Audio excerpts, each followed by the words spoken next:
아들 내외와 함께 사는 삶, 따뜻한 노후의 시작일까요? 아니면 평생 모은 노후 자금과 애틋했던 가족 관계까지 모든 것을 잃게 되는 지름길일까요? 많은 분들이 아름다운 꿈을 안고 합가를 시작하지만 왜 2년도 채 되지 않아 이건 지옥이다 라고 절규하게 되는 걸까요? 잠시 후 전세 사기로 길거리에 나앉을 뻔한 아들 내외를 따뜻하게 품어주었던 한 60대 은퇴자의 고백을 통해 그 꿈이 어떻게 악몽으로 변해갔는지 그 냉혹한 현실을 함께 들여다보겠습니다. 그가 놓친 단 한 가지는 과연 무엇이었을까요? 평생을 성실하게 일해 마련한 아파트. 60대 후반의 김영철 씨에게 그곳은 단순한 집이 아니라 아내와 함께 보낼 평온한 노후 그 자체였습니다. 매달 나오는 국민연금과 젊을 때부터 부어온 작은 개인연금으로 소박하지만 부족함 없는 삶을 계획하고 있었죠. 그러던 어느 날 아들 내외가 어린 손주를 데리고 눈물로 호소해왔습니다. 전세 사기를 당해 당장 길거리에 나앉게 생겼다는 말이었습니다. 어느 부모가 그 모습을 외면할 수 있었을까요? 김영철 씨는 망설임 없이 현관문을 열어주었습니다. 그것이 지옥의 문이 될 줄은 꿈에도 모른 채 말입니다. 처음 몇 달은 정말 좋았습니다. 적적하던 집에 손주 웃음소리가 가득 찼고 퇴근하고 돌아온 아들 녀석에게 따뜻한 밥 한 끼 차려주는 기쁨도 컸습니다. 하지만 아들이 갑작스럽게 실직하면서 모든 것이 삐걱거리기 시작했습니다. 식비, 관리비, 손주 기저귀값까지 모든 생활비는 오롯이 김영철 씨의 연금 통장에서 빠져나갔습니다. 아들 내외는 재취업을 위해 노력하기보다 아버지, 요즘 젊은이들은 당신 세대와는 달라요. 라는 말을 방패 삼아 소비를 줄이지 않았습니다. 최근 한 온라인 채널에서 소개된 경제 능력 없는 자녀가 부모에게 얹혀 살며 벌어지는 가치관 충돌 사연과 너무나도 똑같은 일이 그의 집에서 벌어지고 있었던 겁니다. 갈등은 아주 사소한 곳에서도 터져 나왔습니다. 식성 차이는 물론이고 화장실 사용 시간 같은 일상이 작은 불편함들이 쌓여 감정의 골을 만들었습니다. 한 번은 며느리가 정부에서 나온 소비 쿠폰을 가리키며 이건 제 몫으로 나온 거니 저한테 주셔야죠. 라고 당당하게 요구했을 때 김영철 씨는 머리를 한 대 맞은 듯한 충격을 받았습니다. 온라인 커뮤니티에서나 보던 사소한 돈 문제가 가족 관계를 어떻게 파괴하는지 보여주는 그 사례가 바로 자신의 이야기가 된 것입니다. 여러분이라면 이 상황에서 어떤 선택을 하셨을 것 같나요? 결정적인 사건은 아들이 사업을 해보겠다며 김영철 씨를 찾아왔을 때 터졌습니다. 아들은 아버지의 퇴직금이 고스란히 들어있는 IRP 계좌를 해지해달라고 종용했습니다. 아버지 재산이 곧 제 재산 아니에요? 잘 돼서 몇 배로 갚아드리면 되잖아요. 그 말에는 일말의 미안함도 고마움도 없었습니다. 마치 부모의 재산을 자신의 재산인 것처럼 여기는 일부 전문가들이 지적하는 나쁜 자녀의 전형적인 모습이었습니다. 수많은 밤을 고민하던 김영철 씨는 결국 자식 이기는 부모 없다는 옛말처럼 노후의 마지막 보루였던 통장을 내어주고 말았습니다. 결과는 처참했습니다. 아들의 사업은 1년도 버티지 못하고 실패했고 아들 내외는 더 큰 빚만 남긴 채 집을 나가 버렸습니다. 텅 빈 집, 텅 빈 통장 앞에 홀로 남은 김영철 씨에게 남은 것은 자녀 리스크가 곧 노후 파산이라는 뼈아픈 현실 뿐이었습니다. 한 조사에 따르면 우리 주변에서 30에서 40대 캥거루족을 본 적이 있다는 응답이 65%에 달한다고 합니다. 김영철 씨의 비극은 결코 남의 이야기가 아닌 바로 우리 주변의 흔한 현실이 되고 있는 것입니다. 김영철 씨의 이야기는 너무나 안타깝습니다. 하지만 지금부터가 정말 중요합니다. 이러한 비극은 결코 어느 날 갑자기 찾아오지 않습니다. 수많은 부모님들이 무심코 빠지게 되는 공통된 함정이 있기 때문입니다. 그 세 가지 함정이 무엇인지 정확히 아셔야 우리는 같은 실수를 반복하지 않을 수 있습니다.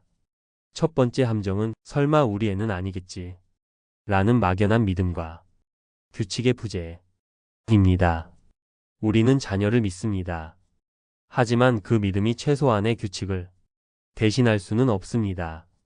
생활비는 어떻게 분담할 것인지, 각자의 사생활은 어디까지 존중할 것인지, 집안일은 어떻게 나눌 것인지, 이런 민감한 문제들을 합가 전에 명확히 정하지 않고 살면서 맞춰가자 고 생각하는 순간 모든 갈등의 씨앗이 뿌려지는 것입니다.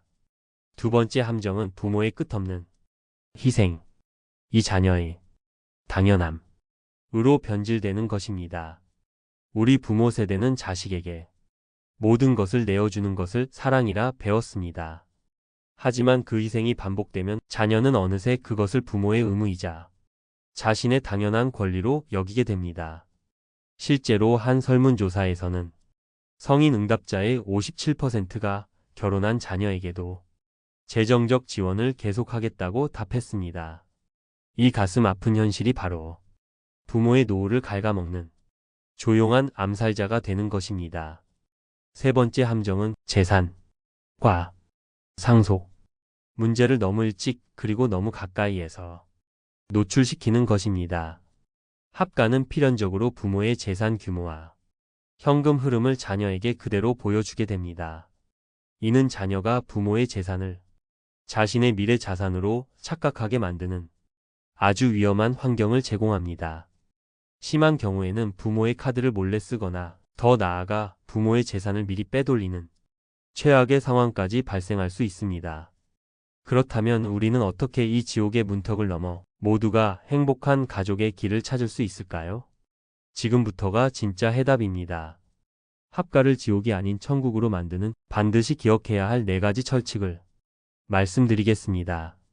첫 번째, 시작하기 전에 반드시 합가 계약서를 작성하십시오. 변호사들은 법적 효력을 떠나 가족 간의 합의서를 문서로 남기는 것이 매우 중요하다고 조언합니다. 월 생활비 분담액, 관리비와 식비는 누가 얼마나 낼 것인지, 서로의 사생활은 어떻게 존중할 것인지, 가사 분담은 어떻게 할 것인지 구체적으로 명시해야 합니다. 이것은 서로를 믿지 못해서가 아니라 불필요한 감정 싸움으로부터 우리 가족을 지키기 위한 최소한의 안전장치입니다. 두 번째, 나의 노후 자금은 신성 불가침 영역임을 단호하게 선포하십시오. 자녀에게 나의 국민연금, 퇴직연금이 들어있는 IRP 계좌, 주택연금 계획 등을 명확히 설명해야 합니다. 그리고 이 돈은 어떤 상황에서도 절대 손댈 수 없는 나의 생명줄임을 합가 전에 확실하게 못 박아야 합니다.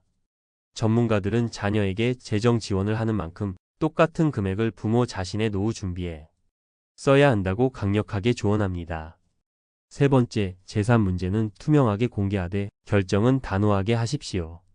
이 집은 나중에 어차피 너희 줄 것이라는 식의 막연한 약속은 갈등만 키울 뿐입니다. 증여나 상속에 대한 계획이 있다면 모든 자녀에게 투명하게 알리되 그 시기와 조건은 온전히 부모에게 달려있음을 명확히 해야 합니다. 만에 하나 특정 자녀가 부모의 재산을 부당하게 가져가는 최악의 상황이 발생한다면 내 권리를 포기하지 마십시오. 상속을 포기하는 대신 한정 승인을 통해 빚의 대물림을 막고 유류분 반환 청구 같은 법적 제도를 통해 최소한의 권리를 지켜야 합니다. 네 번째, 출구 전략을 항상 마음속에 준비해 두십시오. 합가는 영원하지 않을 수 있습니다. 우선 1년만 살아보자와 같이 기한을 정하는 한시적 합가를 시도해보는 것도 좋은 방법입니다. 또한 만약 갈등이 도저히 해결되지 않을 경우 어떻게 서로에게 상처를 주지 않고 다시 분가할 것인지에 대한 출구 전략을 미리 이야기해두는 지혜가 반드시 필요합니다. 자녀와 함께 사는 것이 무조건 나쁘다는 말씀을 드리는 것이 아닙니다. 문제는 어떻게 함께 사느냐에 달려 있습니다. 부모의 평안한 노후와 자녀의 건강한 독립, 이 2가지 모두를 지키기 위해서는 때로는 따뜻한 정보다 냉정한 규칙이 우리 가족을 더 단단하게 지켜줄 수 있습니다. 오늘 알려드린 철칙들을 통해 자녀의 인생에서 한 걸음 물러나 현명하게 지켜봐 주는 법을 배우시길 진심으로 바랍니다. 그것이야말로 진정으로 자녀를 위하는 길이고 나의 빛나는 노후를 지키는 가장 확실한 방법입니다. 합가가 우리 모두에게 축복이 될지 아니면 재앙이 될지는 바로 오늘 당신의 현명한 준비에 달려 있습니다. 오늘 내용이 도움이 되셨다면 구독과 좋아요 버튼 한 번씩 부탁드립니다. 그리고 비슷한 고민을 하고 계시거나 지혜로운 경험이 있으시다면 댓글로 여러분의 소중한 생각을 나눠주십시오. 여러분의 이야기가 누군가에게는 큰 위로와 등불이 될 수 있습니다. 감사합니다.